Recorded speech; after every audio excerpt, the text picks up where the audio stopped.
day. It is another day of talk. It is another day of talk. It is another day of talk. Another day of talk. Yes, yesterday we will talk about the death of the former president of Nigeria, Muhammad Buhari. Muhammad Buhari allegedly was said to be the head of all Fulanis in Africa, allegedly. The head of all Fulanis in Africa. And since he took over, when he took over as Nigeria president, a lot of Fulanis flood Nigeria, everywhere in Nigeria. Everyone, Fulani headsmen flood Nigeria from every corner of West Africa, from the Sahel region, from Mali, and Futa Jalon, which is said that is the main place for the Fulani people. So the reason for that, according to Buhari and his administration, was to give Fulani people a settled place in Nigeria. You know, Fulanis are pastorals. They move from one country to the other. They don't have a permanent place. So the idea is that he wants Nigeria to be the house, the country of Fulanis. So many of them entered this country. And since they entered Nigeria, it has been a tug of war, from one killing to the other, from one rape to the other, from one kidnapping to the other. It has increased. And many of them will tell you that they are the one doing it, the Fulani herdsmen. They are all over Nigeria, most especially in the Middle Belt, in a place called Plateau State and Benue State. Those places have seen a severe rot of the Fulanis. They say they are not terrorists. The government said they are not terrorists. They are bandits. They use the word bandits. And bandits kill white people. Bandit white people rape women and do all kind of things, atrocities. They commit atrocities.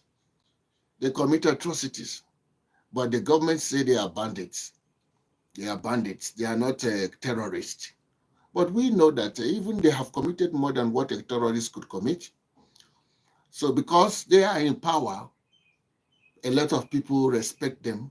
And since all these things have been happening, none of the Fulanis or herdsmen have been arrested. In fact, if you arrest them, you're in trouble. If you arrest them, you're in trouble. One thing happened in the north. One man was trying to defend himself. The Fulani is trying to invade his farmland. He tried to defend himself. By defending himself, the Fulani man died. He was sentenced to life imprisonment by judges in Nigeria, one of the judges in Nigeria. So what are we trying to say? Nigeria is a hell of a place now because of the atrocities and the mayhem these so-called herdsmen have been committing in Nigeria. A lot of places are not safe now, and a lot of Nigerian sons and daughters who are all over the world who wants to come home, they can't come home because they are afraid if they come, they will be kidnapped. In fact, there are a high level of insecurity in Nigeria. That is the truth of the matter. There is no how you want to paint it. That is the truth. So how can all these things, all these atrocities, and all these kidnappings, and all these killings, how is it going to stop? How is it going to stop?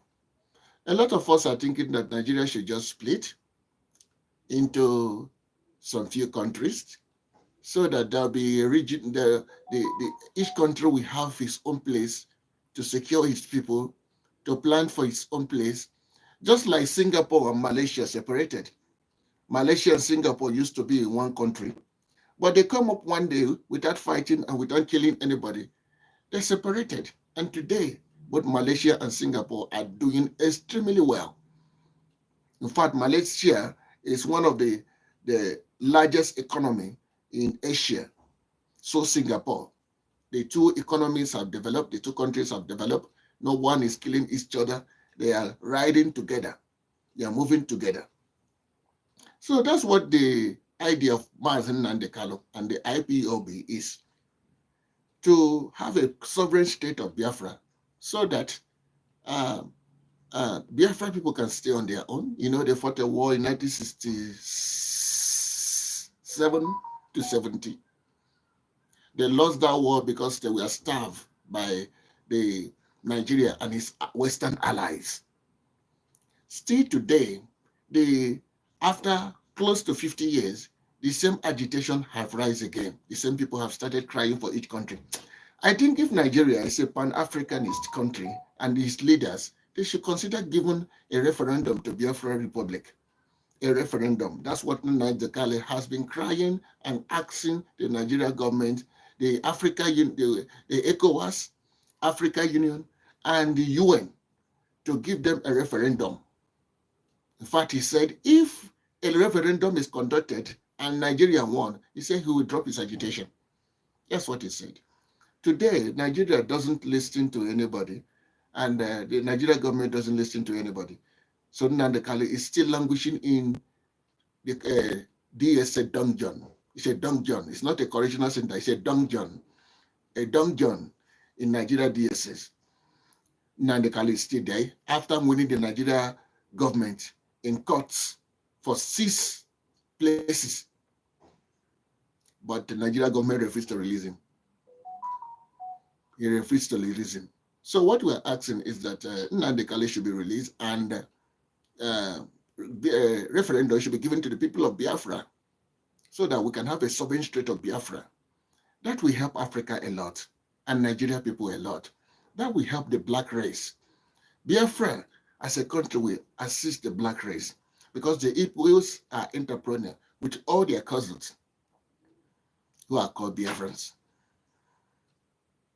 So like and share this video and subscribe for more updates on what is happening around Nigeria, Biafra, and the entire world.